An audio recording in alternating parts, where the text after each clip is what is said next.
가슴 벅찬 성탄절 아침입니다. 하나님께서 베푸신 은혜에 감사하면서 이 시간 성탄 예배를 드리고자 합니다. 예배하기에 앞서서 우리 온라인으로 예배드리는 우리 성도들, 또 오늘 본당에 예배드리러 나온, 또 예배 준비하러 나온 필수 인원들, 우리 예배에 앞서서 서로 한번 인사했으면 좋겠습니다. 가족끼리 한번 인사했으면 좋겠습니다. 메리 크리스마스. 메리 크리스마스. 오늘은 세상 사람들과 비교할 수 없는 감격과 기쁨과 감동을 가지고 하나님 앞에 예배하는 귀한 시간 되었으면 좋겠습니다. 이 시간 마음과 정성을 모두어 하나님 앞에 예배하겠습니다. 할렐루야.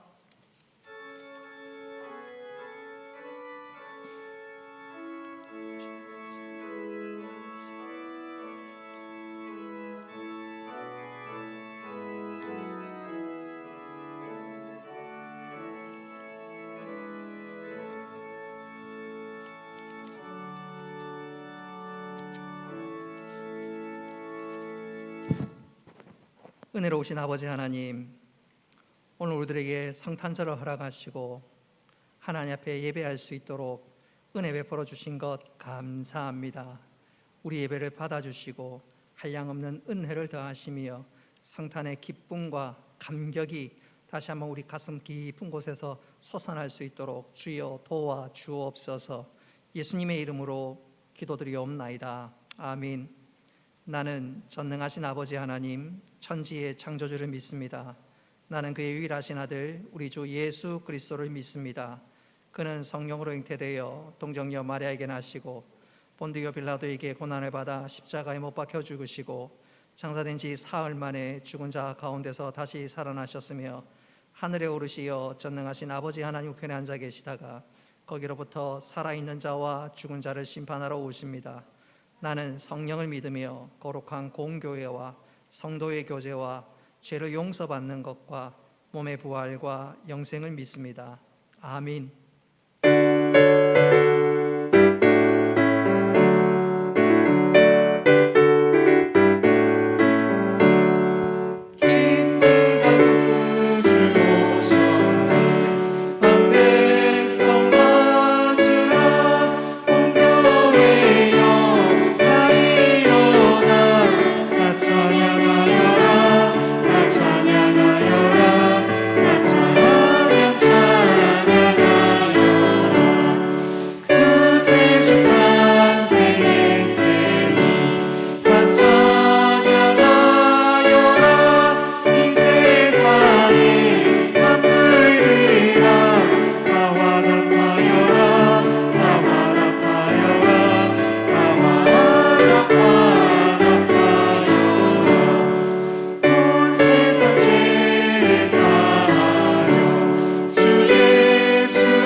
죄와 사망의 권세에서 저희들을 구원하시려고 독생자 예수 그리스도를 이 땅에 보내주신 하나님 아버지, 이 시간에 저희들이 아기 예수님의 탄생을 기뻐하고 감사하는 마음으로 예배를 드립니다.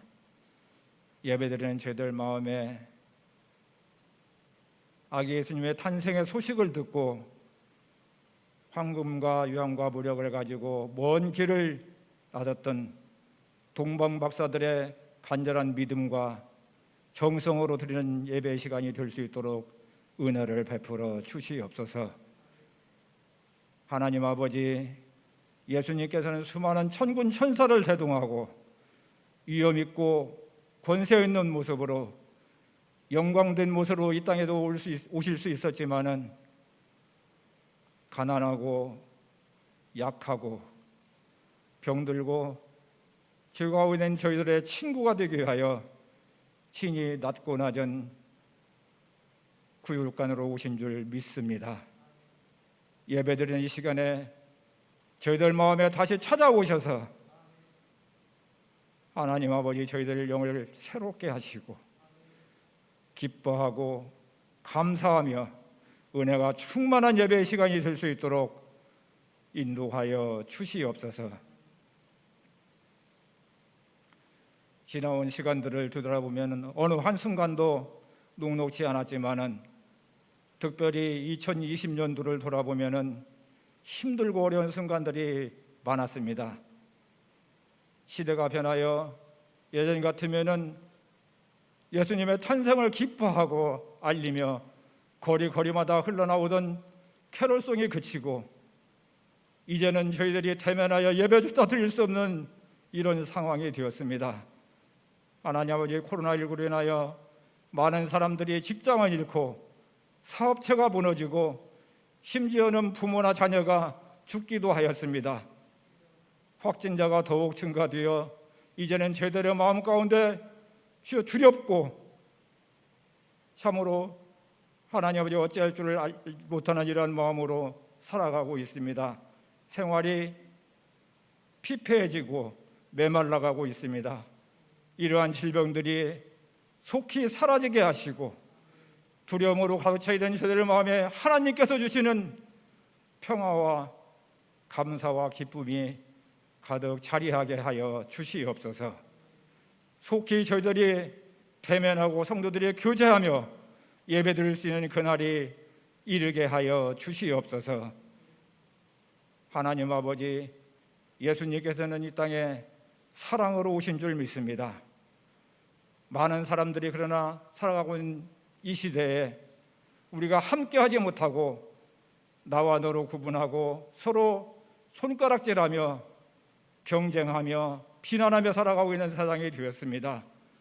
너와 나 사이에 또는 나와 너 사이에 하나님의 사랑이 흐르게 하시고 너와 나가 아닌 우리가 되어서 살아가는 사회가 되게 하여 주시옵소서. 하나님 아버지, 이 시간에 사랑하는 황신성 목사님을 단위에 세우셔서 말씀을 듣게 해주시니 감사합니다. 전하시는 목사님과 말씀을 듣는 저희 모두에게 은혜 충만한 시간, 성령 충만한 시간 되게 하시고 말씀을 들을 때 저희들이 아멘으로 화답하며 그 말씀을 들고 세상에 나가 살 때 말씀이 무기가 되어 담대한 삶을 살아갈 수 있도록 은혜를 베풀어 주시옵소서. 하나님 아버지, 이 시간에도 몸과 마음이 병들어 고통받는 사랑하는 자녀들이 있습니다. 말씀을 들으며 아멘으로 화답할 때에 우리의 영이 소생되고 육신이 회복되는 역사가 이 시간에 나타나게 하여 주시옵소서. 이제 예배가 시작됩니다. 하나님께서 영광을 받으시고 저희들에는 큰 은혜의 시간이 되게 하여 주시옵소서. 우리를 위하여 이 땅에 오신 아기 예수님의 이름으로 기도드리옵나이다. 아멘.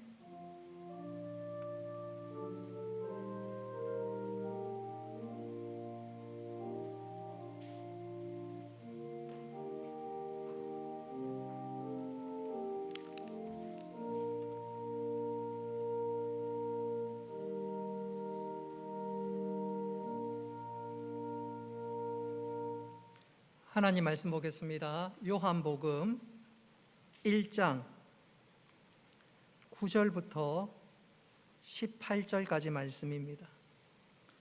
요한복음 1장 9절부터 18절까지 말씀 우리 교독하겠습니다. 참빛 곧 세상에 와서 각 사람에게 비추는 빛이 있었나니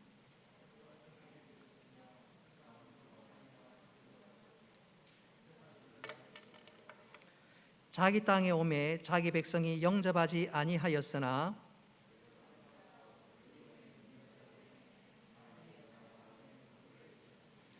이는 혈통으로나 육정으로나 사람의 뜻으로 나지 아니하고 오직 하나님께로부터 난 자들이니라.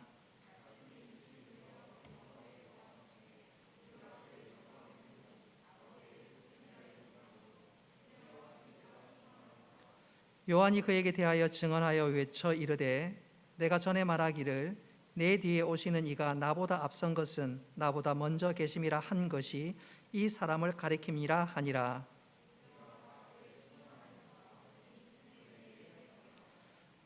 율법은 모세로 말미암아 주어진 것이요 은혜와 진리는 예수 그리스도로 말미암아 온 것이라.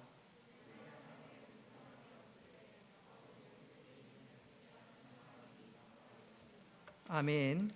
이 시간에 김환영 집사님 찬양으로 하나님께 영광 올리겠습니다.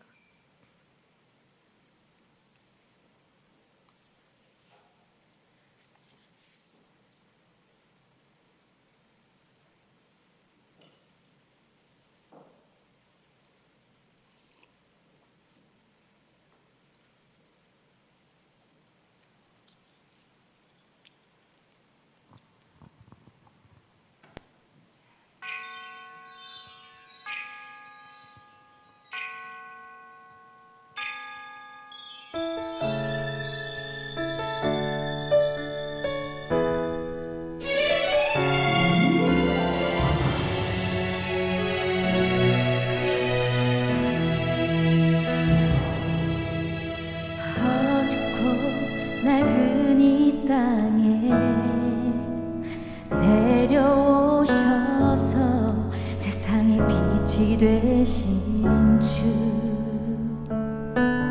Christmas only the King 오 예수 오직 주 그분의 날임을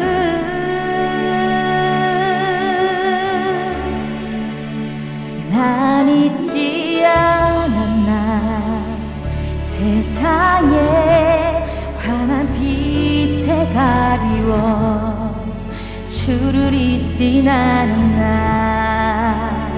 기억하고 있나 거리에 환한 불빛보다도 더 뜨거운 사랑을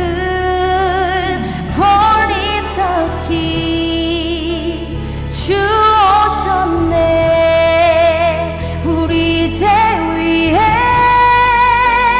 주 오셨네 참 기쁘고 참 감사한 날 사랑의 주님 주가 나신 날 크리스마스 born is the King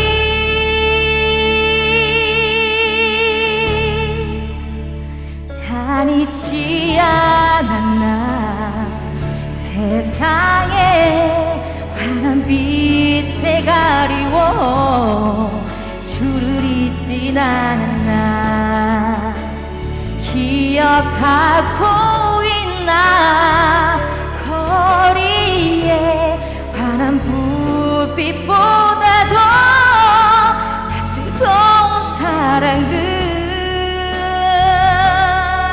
Oh, oh, born is the King 주 오셨네 우리 죄 위에 주 오셨네 참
하나님께서 기쁘게 받으신 줄로 믿습니다.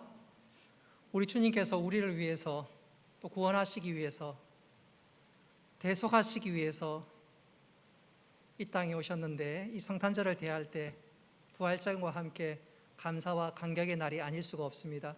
이 시간 우리를 위해서 오신 그 주님 감사하면서 사랑하면서 우리 예수님의 생신인데 감사와 영광의 박수를 우리 하나님 우리 주님께 올려드리겠습니다.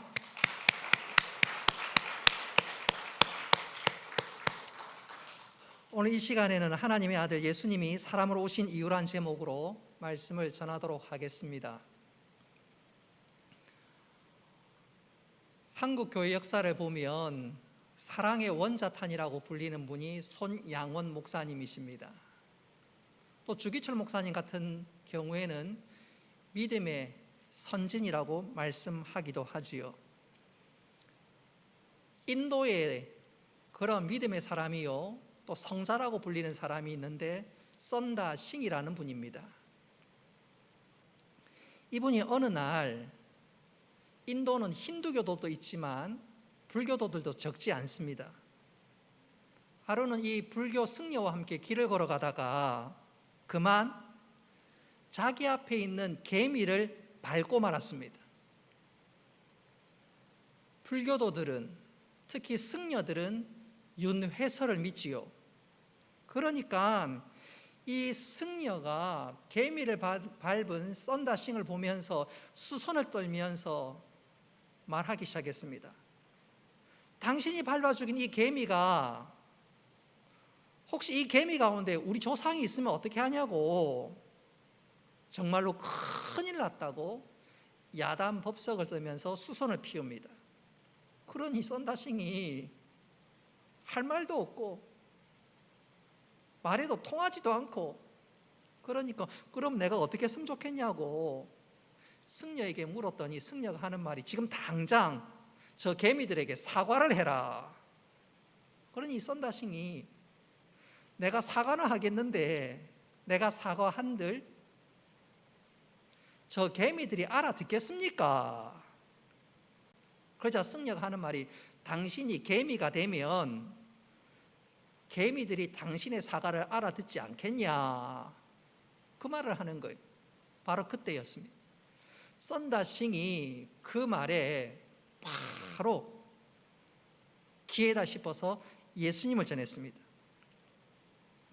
당신이 말한 그대로 하나님께서는 우리가 알아들을 수 있도록 하나님께서 사람의 몸을 입고 이 땅에 오셨는데 그분이 바로 예수님이십니다. 그러면서 복음을 전했다는 것입니다. 오늘 본문의 내용이 바로 이런 내용입니다.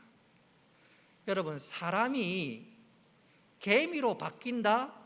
이것은 도무지 일어날 수 없는 일이지요.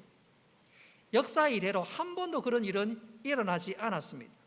아니, 앞으로도 그런 일은 도무지 일어나지 아니할 것입니다.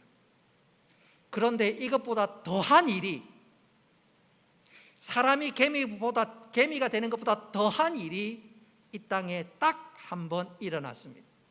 우리 14절 말씀 같이 한번 읽어보겠습니다. 시작.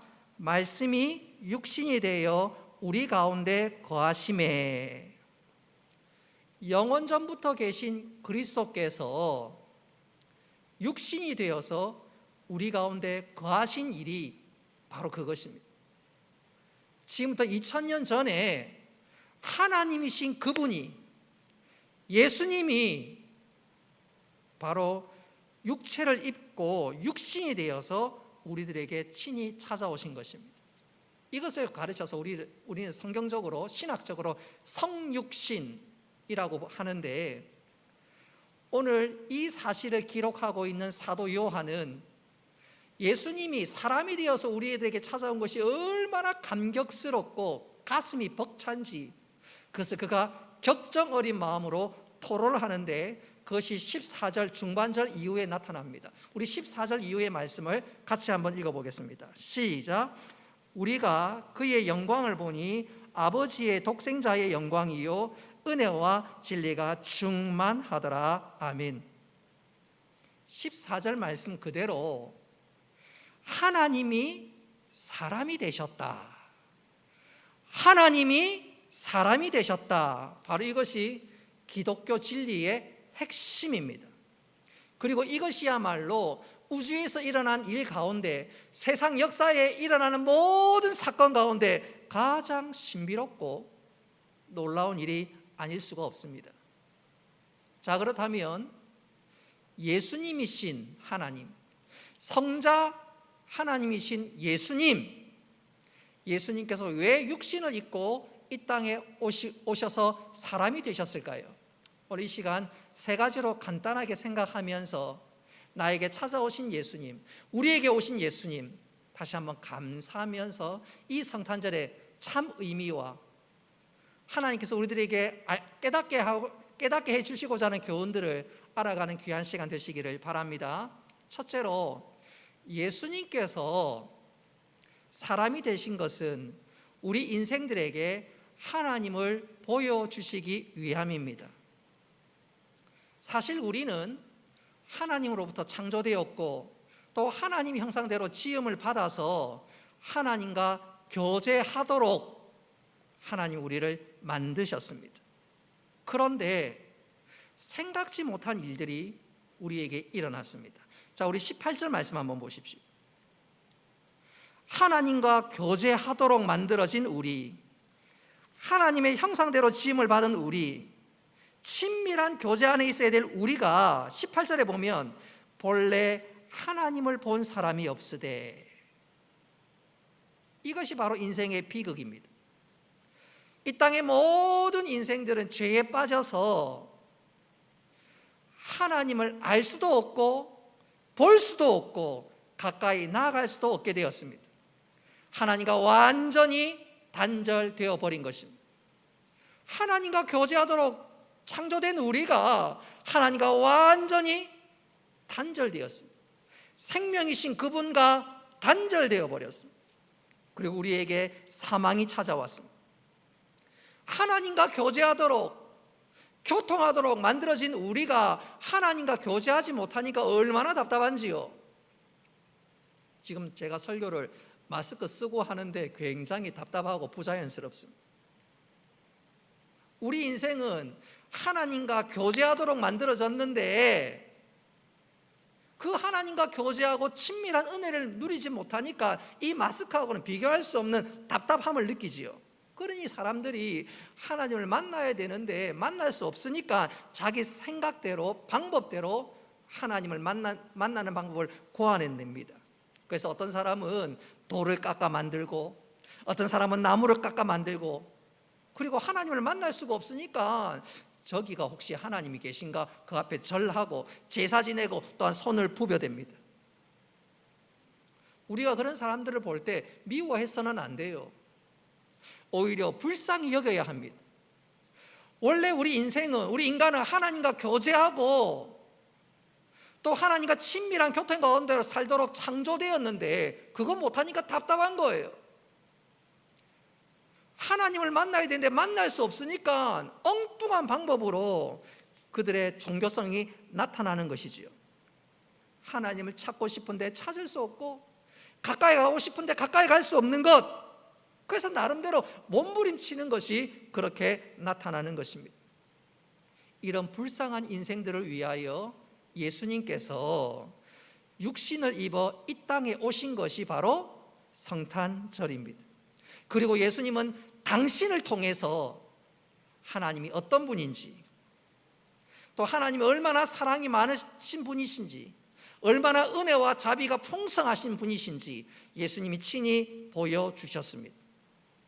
그래서 오늘 본문에 등장하고 있는 이 사도 요한, 그는 그 예수님을 볼 때 감격에 벅차서 은혜 위에 은혜로라, 그는 그렇게 고백하고 있는 것입니다.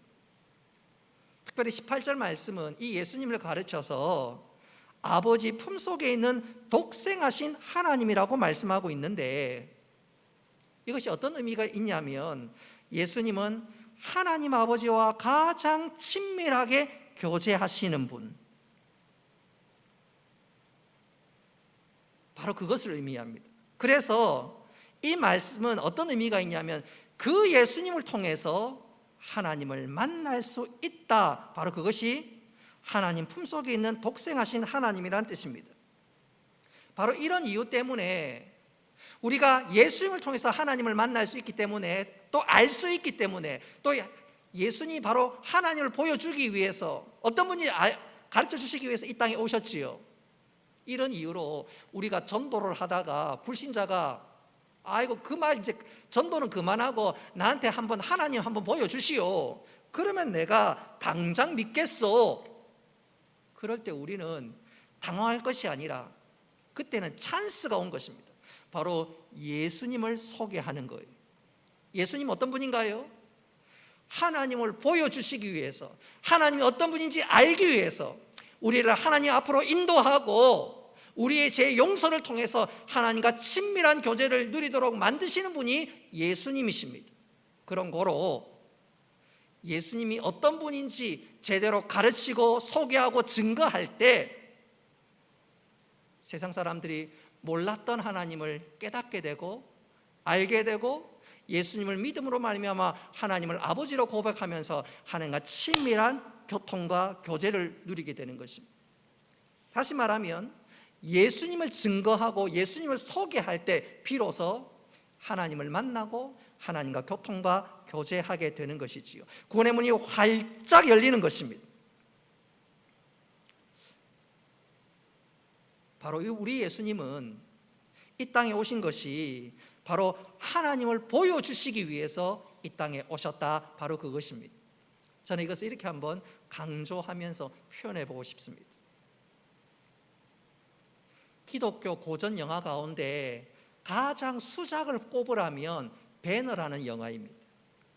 이 배너 영화의 원작자가 루 월리스라는 사람인데, 이 사람이 처음부터 배너란 영화를 제작하려고 애를 쓴 사람은 결코 아니었습니다. 그는 처음에는 무신론자였습니다. 그는 어떻게 하든지 기독교를 없애버리려고 했던 사람이었습니다. 그래서 그는 기독교를 없애기 위해서 유럽과 미국의 큰 도서관을 돌아다니면서 예수님에 관한 방대한 자료를 수집했습니다.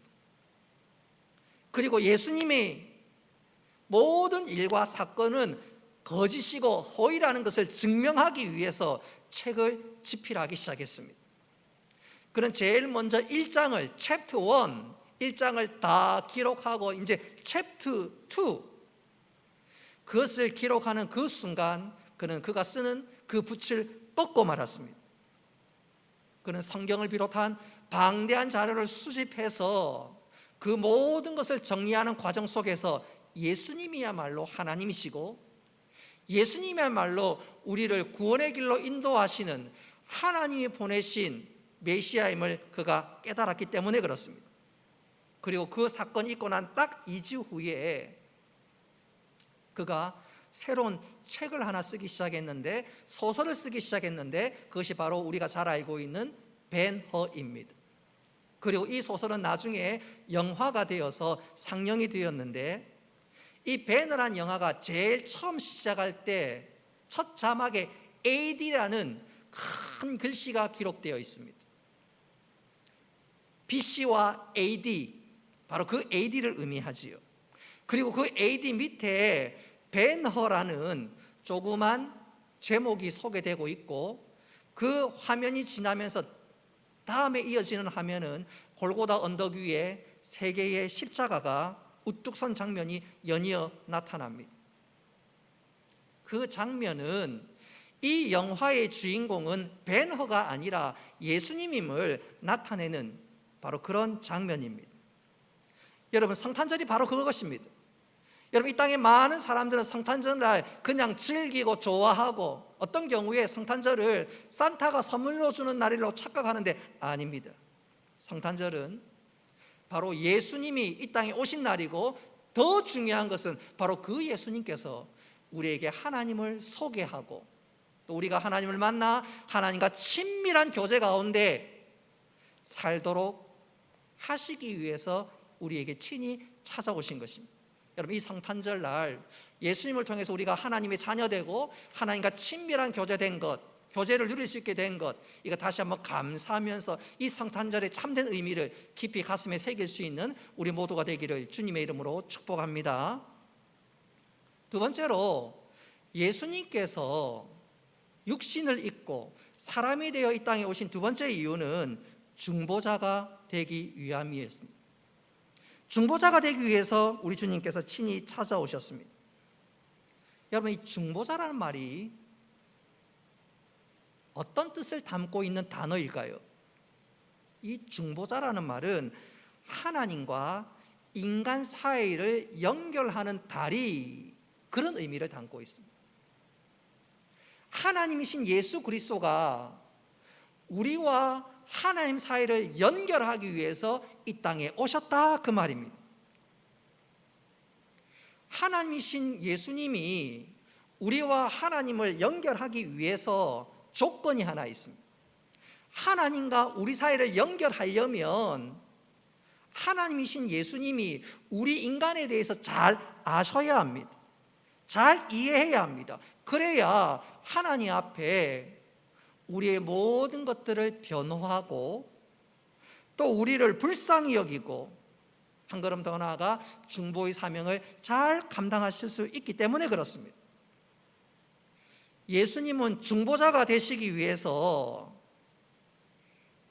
하나님과 우리 사이의 다리가 되시기 위해서 하늘 영광을 버리고 이 땅에 가장 낮은 모습으로 찾아오셨습니다. 하나님이신 그분이 우리와 하나님의 중보자가 되기 위해서 하늘 영광을 버리고 이 땅에 오셨다, 바로 그것입니다. 저는 이것을 이렇게 한번 표현해 보고 싶어요.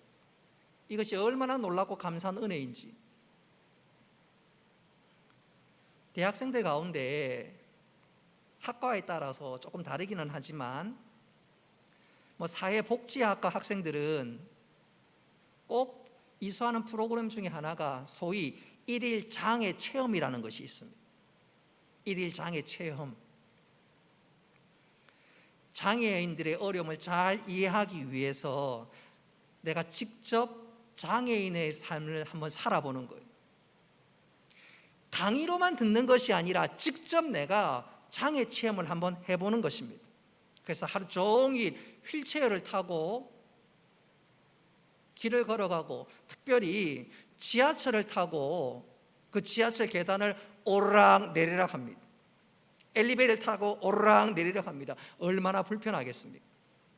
또 시각장애인이 되어서 눈을 감고 온 곳을 돌아다니다 봅니다. 그러면 생각지 않게 이곳저곳 채이고 깨지고 까지고 넘어지고 엄청나게 힘든 하루를 보내게 되지요. 그러면 그런 장애 일일 체험을 통해서 장애인들이 얼마나 힘들고 불편하게 살아가는지 절감하게 됩니다. 그리고 절감한 그 일을 통해서 장애인들을 잘 돕고 섬길 수 있는 자리에 이르게 되지요. 사랑하는 성도 여러분, 예수님께서 사람이 되신 것은 일일 장애 체험 정도가 아닙니다. 한번 내가 너희들을 경험해 본다, 그 정도가 아닙니다. 예수님이 사람이 되신 것은 우리와 똑같이 되신 것입니다. 예수님은 저 천국에서 그래 인간들 참 고생 많이 하겠지 하고 상상하고 보좌에 앉으신 것이 아니라 친히 우리와 똑같이 되셨습니다. 우리와 똑같은 인생의 길을 걸으셨습니다. 그래서 아까 장로님이 기도하신 그대로 우리 예수님은 인생의 모든 역정들을 다 겪으셨습니다. 배가 고프시기도 하셨고 슬픔을 당하시기도 하셨고 때때로 고독을 경험하시기도 하셨습니다. 예수님의 아버지 요셉은 일찍 돌아가셔서 소위 소년 가장의 역할도 하셨습니다. 무거운 책임감을 가지기도 사시기도 하셨고 또 마지막에 제자들의 배신을 받고 버림을 당하기도 하셨습니다.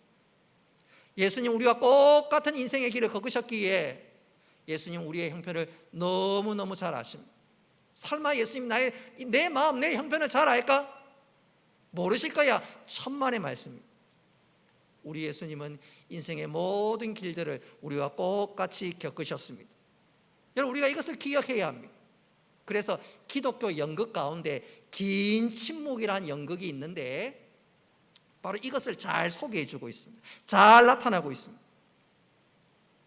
여러분, 기독교 연극, 이 긴 침묵을 보면 연극 중간에 하나님의 대심판이 일어납니다. 그러니까 모든 사람들이 벌벌벌벌 떱니다. 벌벌벌 떠는 사람들이 드디어 하나님 앞에 섰습니다. 그러자 하나님 앞에서 그들이 항변하기 시작합니다. 불평을 털어놓기 시작합니다. 제일 먼저 흑인이 벌떡 일어나서 하나님 향해서 이렇게 소리쳤습니다. 나는 단지 피부색 때문에 무수하게 매맞고 학대당했어. 그럴 때 공의의 하나님은 도대체 어디 계신 거야? 하나님 향해서 따져 물었습니다. 그러자 이번에는 장애인이 하나님 향해서 불평을 늘어놓기 시작했습니다. 나는 태어날 때부터 장애가 심했어. 내가 무슨 잘못이 있어서 태어날 때부터 이래. 하나님이 내 형편을 도대체 알기라도 해? 그랬더니 뒤질세라 또 한 사람이 벌떡 일어나서 자기가 당한 불행에 대해서 이렇게 항변했습니다. 나는 불의의 사고를 당했어. 하나님이 그때 나의 절망감을 도대체 어떻게 할까? 그러자 이번에는 정말로 가난한 사람이 벌떡 일어나서 하나님 향해서 이렇게 소리쳤습니다. 하나님은 우리같이 배고픈 사람의 심정을 알까? 우리 심정에 10,000분의 1이라도 헤아리겠어? 오늘날로 치면 코로나19로 인해서 자영업자들이 당하는 그 고통의 항변과 다를 바가 없지요. 여기서 일어나고 저기서 일어나고 항변을 하자 옆에서 맞장구를 칩니다. 그리고 함께 불평을 토해내기 시작합니다. 우리의 슬픔과 아픔을 눈꼽만치도 알지도 모르는 분이, 알지도 못하는 그분이 도대체 무슨 자격으로 우리에게 잘했니? 못했니? 그러면서 심판을 운운하는 거야. 하나님 앞에 격정적인 감정을 드러내기 시작했습니다. 그리고 그렇게 떠들다가 문득 고개를 들어 하늘 쳐다보니까 하늘 보좌 우편에 우리 예수님께서 미소를 머금고 서 계신 것이 아니겠습니까? 그리고 이어서 우리 예수님께서 말없이 그들에게 당신의 손과 발을 보여주셨습니다. 당신의 손과 발을 보여주셨습니다. 그리고 또한 옆구리도 보여주셨습니다. 이어 순간 긴 침묵이 이어집니다. 그 자리에 항변했던 모든 사람들이 아무 말하지 않고 긴 침묵이 이어집니다. 그들은 예수님의 손과 발과 옆구리를 보면서 예수님께서, 우리 하나님께서 예수 그리스도 안에서 우리의 아픔과 우리의 슬픔과 고독과 절망을 다 경험한 것을 비로소 깨닫게 된 것입니다. 그렇습니다. 우리 하나님은 예수 그리스도를 통해서 우리의 모든 상황과 형편을 다 경험하신 분이십니다. 우리의 고난, 우리의 고통, 우리의 절망, 우리의 배신감, 우리의 아픔, 나의 상처 다 경험하신 분이십니다. 우리 히브리서 4장 15절로 16절 말씀 같이 한번 읽어보겠습니다. 시작. 우리에게 있는 대제사장은 우리의 연약함을 동정하지 못하실 리가 아니요 모든 일에 우리와 똑같이 시험을 받은 이시로되 죄는 없으시니라. 그러므로 우리는 긍휼하심을 받고 때를 따라 돕는 은혜를 얻기 위하여 은혜의 보좌 앞으로 담대히 나아갈 것이니라. 아멘. 우리의 대제사장 되시는 예수님께서는 우리의 연약함을, 우리의 아픔을, 우리의 모든 상황, 상처를 다 경험하신 분이십니다.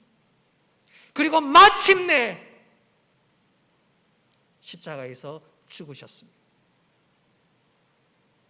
그리고 당신의 그 죽음이, 당신의 그 보혈이 하나님과 우리 사이에 길이 되시고 예수님 우리의 중보자가 되셨습니다. 여러분 기억하십시오. 예수님의 중보의 사역은 이것으로 끝이 아닙니다. 예수님은 하나님과 우리 사이에 길을 내어주시고 하나님과 친밀한 교통으로 이어지는 것으로 끝난 것이 아닙니다. 그 중보의 사역은 2000년 전에 그것으로 끝! 그게 아니에요. 여러분, 주님의 중보 사역은 지금도 계속되는 줄 믿으시기를 바랍니다. 히브리서 7장 25절이 그 사실을 분명히 증거하고 있습니다. 우리 같이 한번 읽어보겠습니다. 시작. 자기를 힘입어 하나님께 나아가는 자들을 온전히 구원하실 수 있으니 이는 그가 항상 살아계셔서 그들을 위하여 간구하심이라. 아멘. 엄마가 자녀를 낳은 것으로 끝! 그렇습니까? 아니지요. 계속 케어하고 책임지고 양육합니다. 우리 예수님께서는 십자가에서 달려 죽으시고 보혈의 피로 말미암아 하나님과 우리 사이에 살 길을 여셨고 그것으로 끝이 아니라 지금도 우리를 위해서 친히 간구하시는 중보의 사역을 하는 줄 믿으시기를 바랍니다. 우리에게 힘을 주시고 도우시고 은혜를 베풀어 주신다 그 말이에요. 그래서 저는 기도할 때, 마지막에 예수님의 이름으로 기도할 때 지금도 중보하시는 예수님 생각하면요 얼마나 힘이 되는지 몰라요. 지금 우리 성도 가운데 병원에 입원한 분이 계시지요. 예컨대 우리 장병성 집사님, 또 우리 김재순 집사님 뿐만 아니라 몇몇 분들은 지금도 투병하고 하나님의 은혜와 긍휼을 구하시는 분들이 계시지요.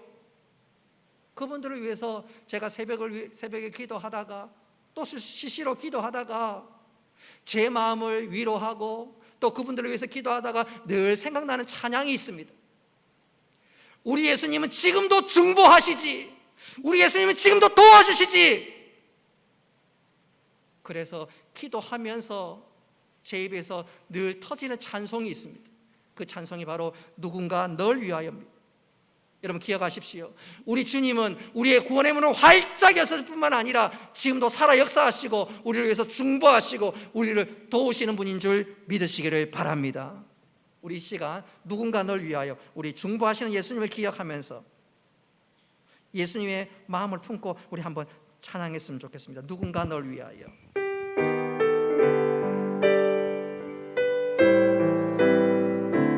당신이 지쳐서 당신이 지쳐서 기도할 수 없고 눈물이 빗물처럼 흘러내릴 때 주님은 하시는 당신의 약함을 사랑으로 누군가 널 위하여 누군가 널 위하여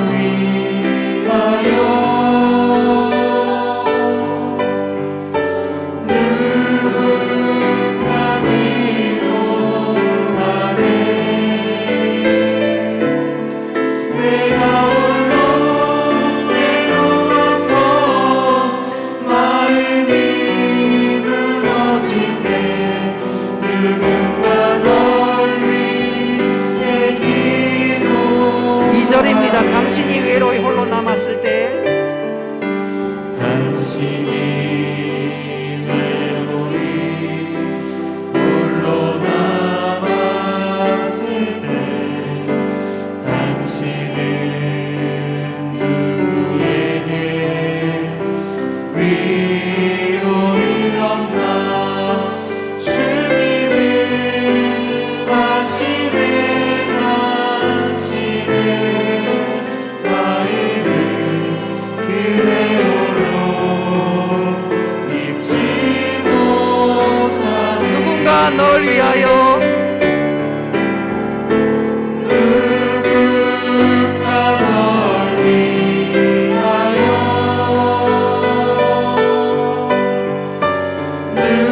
누군가 기도하네 내가 홀로 외로워서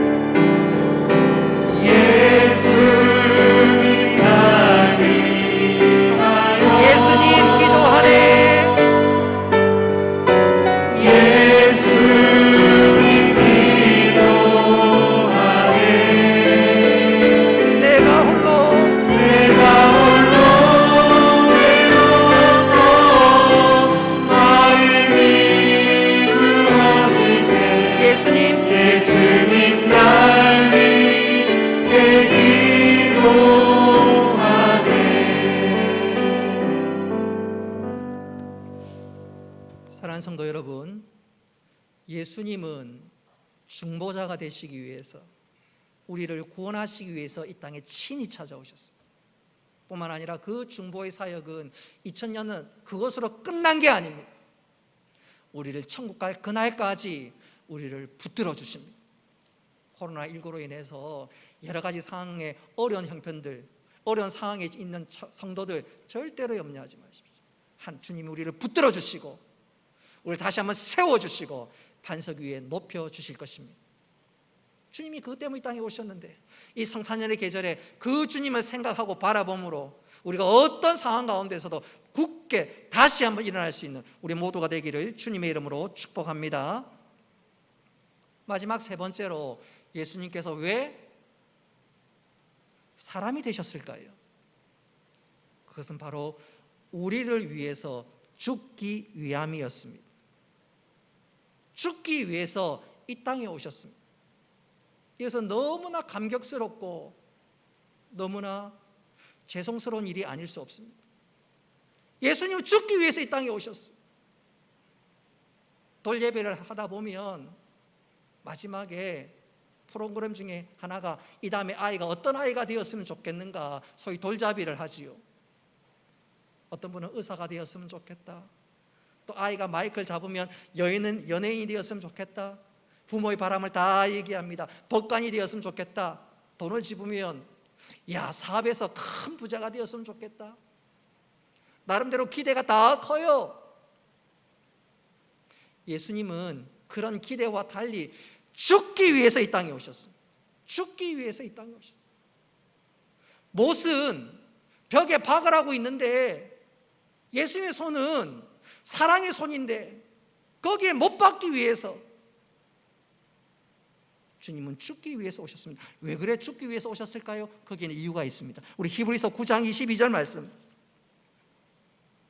히브리서 9장 22절 말씀 같이 한번 읽어봅니다. 시작. 율법을 따라 거의 모든 물건이 피로서 정결하게 되나니 피 흘림이 없은즉 사함이 없느니라. 피를 흘려야 용서함이 있습니다. 근데 영이신 하나님은 피를 흘릴 수가 없지요. 그래서 예수님께서 피를 가진 인간의 육체를 입고 이 땅에 오셨습니다. 중보자로 이 땅에 오시고 당신의 보혈이 우리의 모든 죄를 용서하게 되는 것이죠. 다시 말하면 예수님은 죽기 위해서 이 땅에 오셨습니다. 이것을 우리 주님께서 친히 말씀하시기를 마태복음 20장 28절에서 이렇게 말씀하십니다. 인자가 온 것은 섬김을 받으려 함이 아니라 도리어 섬기려 하고 자기 목숨을 많은 사람의 대속물로 주려 함이니라. 여러분 한번 생각해 보십시오. 천국에서 하늘 영광을 받으실 그분이 그것을 버리고 이 땅에 오신 것만 해도 가슴 벅찬데, 감사한데, 황공무지로소이다인데, 그것을 넘어서 우리 주님은 죽기 위해서 이 땅에 오셨습니다. 그리고 그 귀하신 몸이 결국 십자가에 매달려 돌아가셨습니다. 사도 요한은 이것이 얼마나 가슴 벅차고 감사했던지 16절에 이렇게 토로합니다. 우리가 다 그의 충만한 데서 받으니 은혜 위에 은혜로라. 주님이 이 땅에 오신 것, 그것도 은혜고 감사한 일인데 죽기 위해서, 우리를 살리기 위해서 당신이 친히 죽으신 것, 은혜 위에 은혜다. 여러분, 이 주님의 은혜, 이 사랑 날마다 우리 가슴 속에 새기며 살아갈 수 있기를 주님의 이름으로 축복합니다. 특별히 이 성탄절의 계절에 이것이 다시 한번 우리 심령 가운데 샘솟길 바랍니다. 저는 이 시간 한 선교사님의 일화를 소개하면서 설교를 마무리하고자 합니다. 선교 역사책을 보면, 선교 일화 보면 중국에서 사역했던 한 미국 선교사님께서 어느 날 중국에서 대전염병이 유행하게 되었습니다. 수많은 중국인들이 죽어갑니다. 마치 오늘 우리가 똑같은 형편이었습니다. 코로나19처럼 심하지는 않지만 그 지역 일대에 많은 사람들이 죽어가기 시작했습니다. 어떻게 할까? 어떤 도움을 줄까? 선교사님이 고민하다가 그래 이거지. 저 사람들을 살리기 위해서는 어떻게 하든지 백신을 만들어야지. 그래서 병균을, 유행하는 전염병의 병균을 어떻게 하든지 유리병에 담았습니다. 그리고 백신을 만들기 위해서 미국으로 떠났습니다. 그가 상륙하고 도착한 곳이 미국 샌프란시스코였는데, 근데 배에서 내리자 문제가 발생했습니다. 중국에서 배가 오니까 아마도 혹시 전염병 묻혀온 것이 아닌가 생각해서 검역소 직원들이 다 나와서 한 사람 한 사람 체크하는 거예요. 승객들을 철저하게 조사하는 것입니다. 선교사님 유리병 속에다가 백신을 만들기 위해서 균을 담아왔는데, 병균을 담아왔는데 이거 압수되면 백신을 만들 수가 없는 거예요. 순간 어떻게 할까 고민하다가 백신 뚜껑을 열었습니다. 유리병 뚜껑을 열었습니다. 그리고 병균이 담아있는 그 유리병에 있는 것들 자기 입속에 털어 넣었습니다. 그리고 그것을 꼭 닫아서 쓰레기통에 버렸습니다. 얼마 있지 않아서 그 병균이 온몸에 퍼지기 시작하자 몸에 열이 나고 도무지 견딜 수 없는 상황에 이르게 되었습니다. 급히 병원에 달려갔고, 병원에 가서 의사 선생님에게 이렇게 당부했습니다. 나는 지금 중국에 번지고 있는 전염병에 감염되었습니다. 제 몸에 있는 병균을 뽑아 백신을 만들어 중국 사람들에게 꼭 보내어서 살려주십시오. 여러분, 선교사님이 왜 이런 일들을 하게 되었을까요? 예수님께서 왜 이 땅에 오셨는지, 성육신의 사랑이 무엇인지 알았기에 그것을 그대로 실천하는 것인 줄 믿으시기를 바랍니다. 여러분, 성탄절에 바로 이것이 우리들에게 필요합니다. 내 심령 가운데 예수님의 사랑이 강같이 흘러넘치고, 그리고 그 사랑을 증거하고 그 사랑을 나누는, 그래서 성탄절이 나만의 성탄절이 아니라 우리 예수님께서 모든 사람들을 구원하기 위해서 이 땅에 오신 것들을 증거하고 나타낼 수 있는 성탄절로 만드는 것이지요.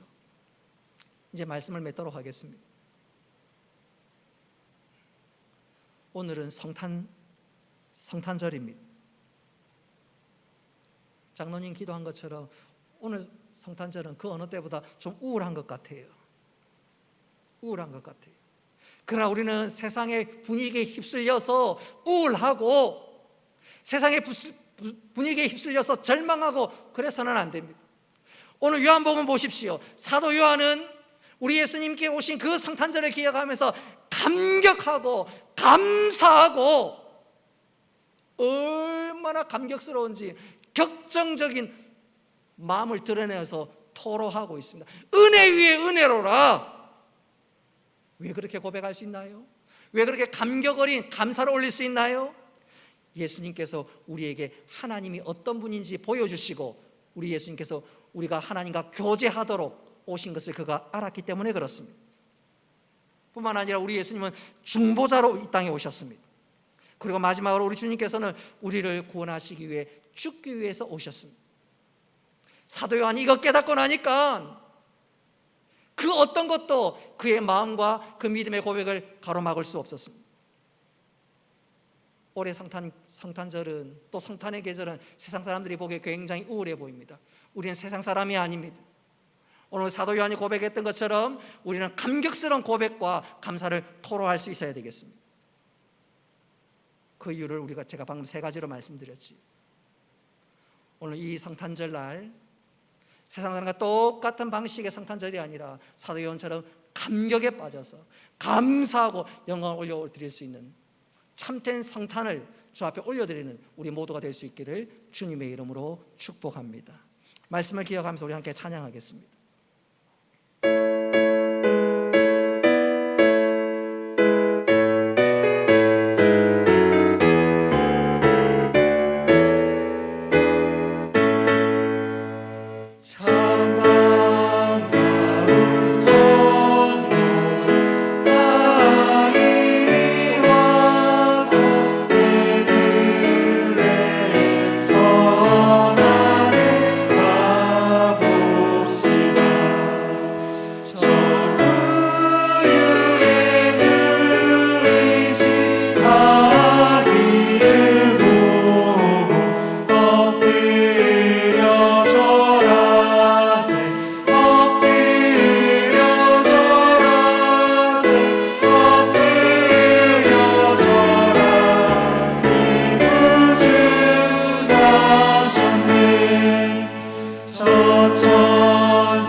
은혜로우신 아버지 하나님, 우리 주님께서 왜 이 땅에 오셨는지 말씀을 통하여 다시 한번 깨닫게 하시고 새로운 다짐과 도전과 결단이 있게 하여 주신 것 감사합니다.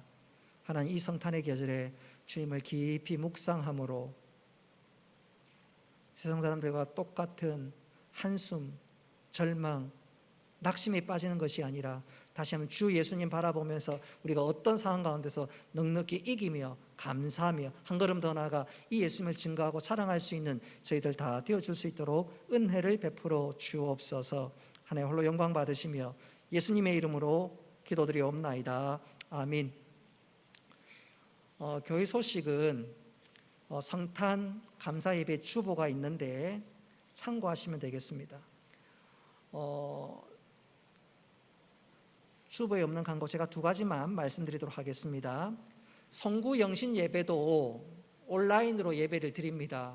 온라인으로 예배 드리는 관계로 성구 영신 예배 드리기 전에 우리가 항상 2021년 올해 내게 주실 말씀 뽑는 카드를 뽑지요.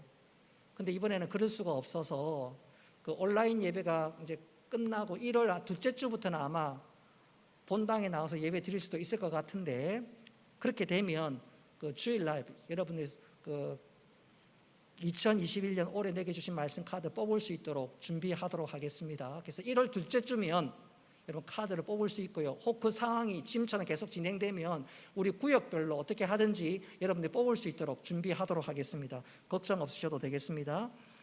수요 기도에 나오신 분들은 제가 간단하게 광고를 드렸는데 2021년도는 코로나19가 계속해서 이렇게 되면 교회에서 행사하기가 굉장히 어렵습니다. 그래서 2021년도는 어떻게 하든지 성경을 많이 읽는 한 해로, 성경을 애독하는 한 해로 삼기 위해서 교회에서 조그만 소책자를 준비했습니다. 하루에 성경을 석 장씩 읽으면 일독을 할 수 있습니다. 그래서 내어드린 소책자에 보면 1월 1일은 몇 장을 읽고 1월 2일은 몇 장 있는지 다 기록되어 있는데 그거대로 성경을 읽으시면 일독할 수 있고요. 그렇게 읽으면 하루에 한 15분 정도면 한 석 장 충분히 읽습니다. 조금 더 시간을 내시는 분들은 뭐 한 30분, 40분 내면 1년에 2독, 3독까지도 가능합니다. 그거 꼭 참고하셔서 성경 읽기표를 따라서 성경 읽어갈 수 있었으면 좋겠습니다. 그 현수막 잠시 한번 좀 보여주시겠습니까? 교회 현수막. 스크린 조금 조정해서 현수막을 한번 좀 보여주십시오. 리바이벌 한번 현수막 한번 좀 보여주십시오. 영어로 리바이벌이 소생하다, 다시 살아나다 그 말입니다. 이것을 부흥이라고 얘기합니다. 리바이벌이 부흥인데, 부흥은 우리의 영혼이 다시 소생케 되는 것, 우리의 영혼이 다시 한번 살아나는 것, 그게 바로 부흥입니다. 근데 이 부흥은 우리가 뭐 공부를 열심히 하고 무엇을 열심히 하는 것이 아니라 말씀을 읽을 때 말씀이 육신이 되신 예수님, 말씀하시는 그 예수님, 우리가 말씀을 읽을 때 부흥을 경험할 수가 있습니다. 그래서 리바이벌하고 똑같은 비슷한 발음으로 read Bible 발음 비슷하지요. 그래서 올 한 해 어떻게 하든지 말씀을 읽고 애독하는 가운데 말씀을 통해서 주님을 만나고 하나님의 사랑을 깨닫고 그래서 우리의 영혼이 소생케 되는, 그래서 부흥을 경험하는 한 해가 될 수 있었으면 좋겠습니다. 그래서 우리 구역장님을 통해서 소책자들 다 나누어 드렸는데 여러분 1월 1일부터 오늘부터 당장 해도 좋고요. 1월 1일부터 이 소책자에 따라서 성경을 읽고 그리고 하나님을 만나고 그래서 우리의 영혼이 소생케 되는, 부흥케 되는 놀라운 역사를 경험할 수 있었으면 좋겠습니다. 이 시간 다 같이 일어나셔서 성령하시겠습니다.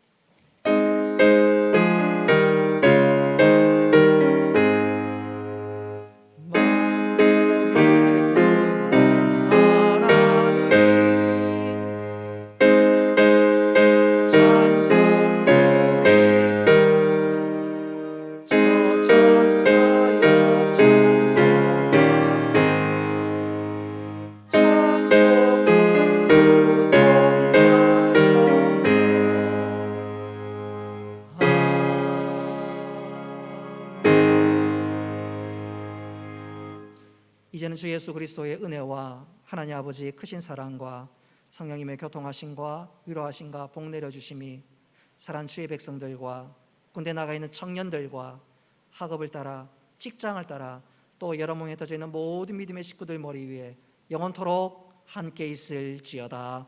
아멘.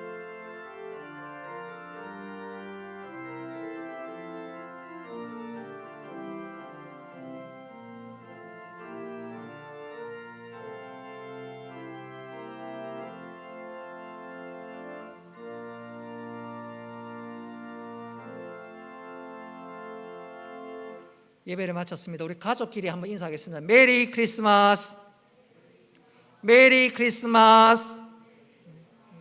우리 사랑하는 가족끼리 우리 축복송을 나누었으면 좋겠습니다. 너는 시냇가에.